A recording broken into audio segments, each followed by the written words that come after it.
कभी विचार करिएगा। कहते हैं आहार, निद्रा, भय और मैथुन। आहार मने भोजन, निद्रा मने नींद, भय यानी डर और मैथुन यानी सांसारिक सुख। इसी चार में हम भी गति करते हैं और इसी चार में पशु भी गति करता है। हम भी भोजन के लिए आप लोग यहाँ क्यों आए हैं? यदि हम आपसे प्रश्न करें कि आप सभी लोग भारत छोड़कर दुबई में क्यों आए हैं? हाँ, पेट के लिए। हाँ, यदि भगवान पेट न दिए होते तो कोई आदमी कोई काम न करता। और ये ऐसा अद्भुत मशीन भगवान ने बनाया है, कभी भरता ही नहीं है। अभी हमको पता चला है कि कल रात को आने के बाद कोई आधा किलो खाना खाया है।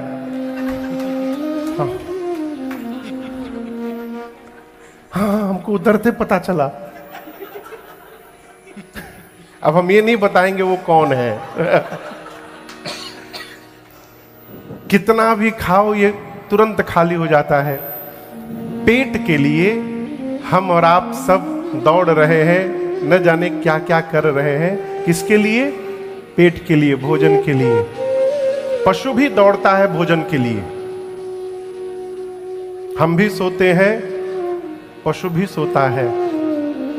हम लोगों को भी डर लगता है, उसको भी डर लगता है। संसारिक सुख के मामले में पशु हमसे श्रेष्ठ है। क्यों? वो अपने ऋतु में ही गति करता है। अब मनुष्य का तो भगवान मालिक है। आप समझ रहे मेरी बात को ना? तो चार गति हमारी, चार गति पशु की। तो कभी एकांत में सोचिएगा उस चार पांव वाले में और हम दो पांव वाले में अंतर क्या है?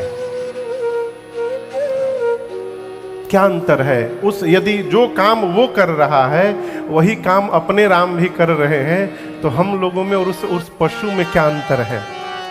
अंतर एक है। जानते हैं क्या? उस अंतर का नाम है धर्म।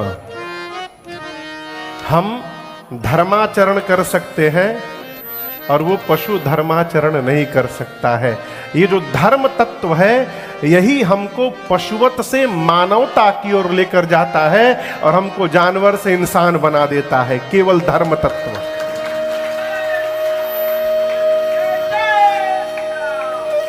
और बुरा न मानिएगा, जिस मनुष्य के जीवन में धर्माचरण नहीं है वो कितना बढ़िया कपड़ा पहन ले, कुछ भी कर ले, लेकिन वो मनुष्य के रूप में मनुष्य रूपेण मृगाश्चरन्ति, वो मनुष्य के रूप में पशुवत जी रहा है। ये जो राम कथा लेकर गंगा हम और आप यहां बैठे हैं, ये राम कथा ही धर्माचरण के लिए उपयुक्त है। राम जी का जीवन ही धर्म पूर्वक है। एषः राम विग्रहवान धर्मः। राम जी ही धर्म की प्रतिमूर्ति है। राम जी का जीवन धर्म की प्रतिमूर्ति है। राम जी का आचार, राम जी का विचार, राम जी का आहार, राम जी की रहनी, राम जी की कहानी, पूरी जीवनचर्या धर्म का स्वरूप है। और इस धर्म के सागर में आज से हम और आप 9 दिन गोता लगाने वाले हैं। एक दो बूंद भी यदि हमारे ऊपर गिर गया तो ये मानव जीवन धन्य हो जाएगा। जिस ग्रंथ के आश्रय में बैठकर हम और आप यहां भगवत कथा रसपान करेंगे, इस ग्रंथ का नाम मालूम है आप लोगों को? किसको किसको पता है? और बाकी लोगों को नहीं मालूम है? ठीक है, आज पता चल जाएगा। यहां पढ़िए क्या नाम है। ग्रंथ मैंने समझते हैं ना? बुक। हाँ। कितने लोगों को पता था ये? पहले हाथ क्यों नहीं उठाए? महाराज आप ग्रंथ बोल दिए थे ना, उसमें हम डाउट में चले गए। इस ग्रंथ का नाम है, देखिए ग्रंथ उसको कहते हैं जो हमारे मन की ग्रंथि को खोल दे। ग्रंथि समझते हैं ना? गांठ, नॉट, अंग्रेजी में नॉट बोलते हैं भैया गांठ को। जो यहां नॉट लगा है, गांठ बंधा है, ग्रंथि है, इस ग्रंथि को जो खोल दे उसको ग्रंथ कहते हैं। हमारे व्यवहार में जो ग्रंथि लगा है उसको जो खोल दे उसको गांठ, उसको ग्रंथ कहते हैं। एक एक पद है जगजीत सिंह जी का, एक गजल का एक लाइन है।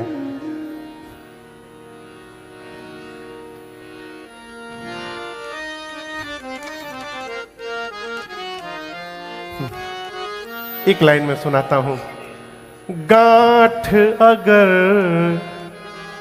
पड़ जाए तो फिर रिश्ते हो या डोर। गांठ समझ रहे हैं ना?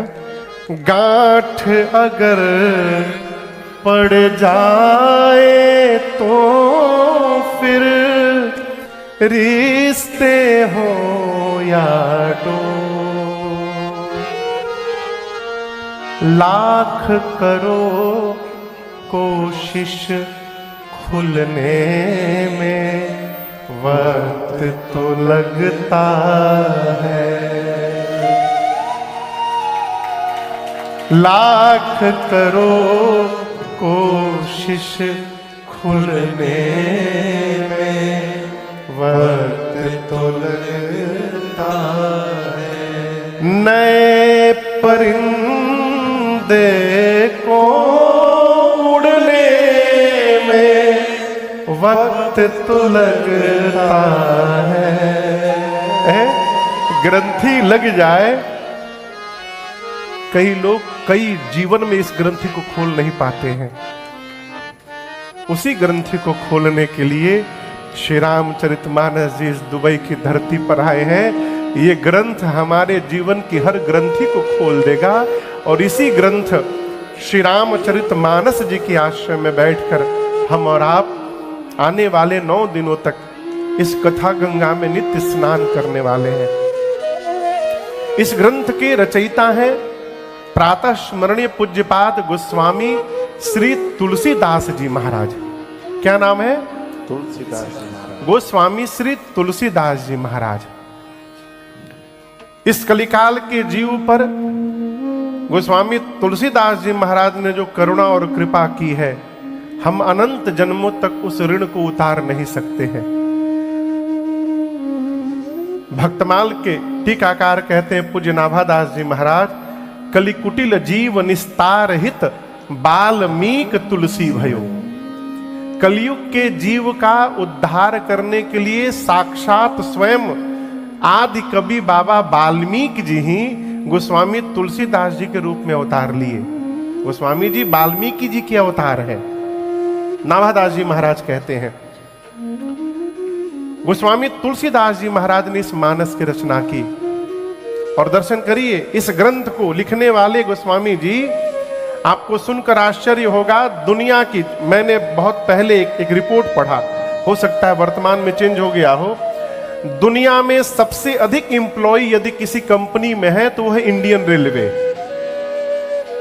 अभी पता नहीं वर्तमान में कौन है, मुझे नहीं मालूम, अभी भी है। भारतीय रेलवे में जितने एम्प्लॉय हैं वर्ल्ड के किसी कंपनी में नहीं है। लेकिन हम आपसे एक बात बोले, इसको आज से भूल जाइएगा, दुनिया में सबसे अधिक एम्प्लॉय श्री रामचरितमानस की कंपनी में बैठे हैं। तो ये Shri Ramcharitmanas private limited firm है और जितने राम जी के भगत हैं, जो जो मानस की चौपाई को गा रहा है, सब इस कंपनी के एम्प्लॉय हैं। ये अलग बात है, डेजिग्नेशन सबका अलग अलग है, लेकिन सब इसी कंपनी के एम्प्लॉय हैं। ऐसे ग्रंथ को लिखने वाले गोस्वामी तुलसीदास जी कहते हैं, कविता विवेक एक नहीं मोरे, सत्य कहूं लिखी कागज को रे। गोस्वामी जी कहते हैं कि मेरे भीतर कविता लिखने का विवेक तनिक भी नहीं है। भैया, कविता विवेक एक नहीं मोरे, और गोस्वामी जी कहते हैं विश्वास करिए हम ब्लैंक पेपर पर साइन करने को तैयार हैं। सत्य कहूं लिखी कागज कोरे, कोरे कागज पर मैं लिख कर दे रहा हूं, आप इसकी नोटरी करा लीजिएगा। मैं कहता हूं मेरे भीतर कोई विवेक नहीं है कविता लिखने की। जहाज से कभी आप लोग नदी देखे हैं? कहिए, देखिए होंगे ना।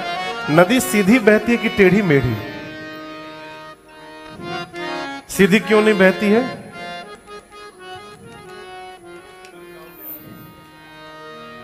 नहीं।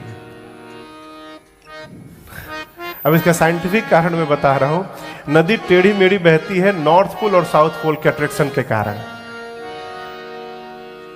जो अट्रैक्शन है नॉर्थ पोल और साउथ पोल का, उसके कारण नदी टेढ़ी मेढ़ी बहती है।